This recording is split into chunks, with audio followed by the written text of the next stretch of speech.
Alors, lorsqu'un cas de harcèlement est avéré dans une classe, donc lorsqu'un enseignant pense qu'il s'agit effectivement d'un cas de harcèlement, il y a, dans le cadre de ce que je disais tout à l'heure, c'est-à-dire dans le cadre du plan de prévention contre le harcèlement, il y a un protocole qui est prévu à cet effet, c'est-à-dire que l'enseignant doit respecter une procédure prévue par l'Éducation nationale.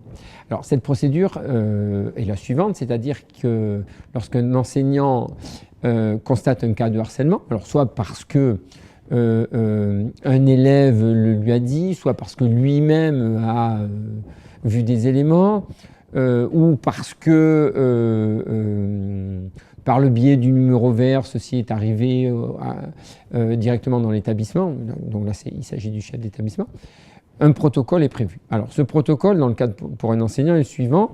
Il doit donc notifier au chef d'établissement par écrit le cas présumé de harcèlement. Une fois que le chef d'établissement est au courant, lui doit donc désigner une personne ressource dans l'établissement qui va prendre en charge la gestion de ce cas de harcèlement. Donc, pour prendre en charge la gestion de ce cas de harcèlement, il va y avoir donc ce que l'on appelle des entretiens individuels, c'est-à-dire que la personne ressource chargée de traiter ce cas de harcèlement va rencontrer les différents protagonistes. Donc, elle va rencontrer dans un premier temps, et c'est toujours comme ça, dans cet ordre que les choses se passent, il va rencontrer dans un premier temps la victime. Alors, pour mener ces entretiens, le ministère met à disposition des fiches, fiches, entretiens et victimes. Donc, il va rencontrer la victime, puis ensuite, il va rencontrer le harceleur, et enfin, ou les harceleurs, et enfin, il va rencontrer le ou les témoins. Ça, c'est la première vague d'entretien. La deuxième vague d'entretien va être menée auprès des parents.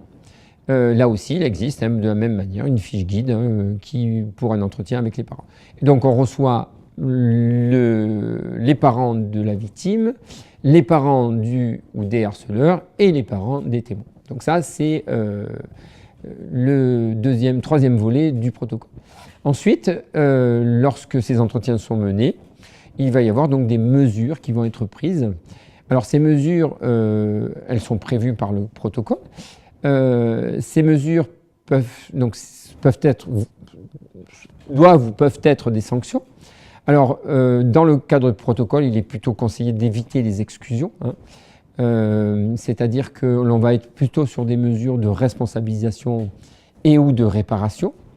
Et puis, il est prévu aussi des mesures de suivi, à la fois des mesures de suivi de la victime, mais aussi des mesures de suivi du harceleur et des témoins. Ce qui est important à travers ce protocole, c'est qu'on voit bien qu'il s'agit là d'une prise en charge des cas de harcèlement par une équipe pédagogique.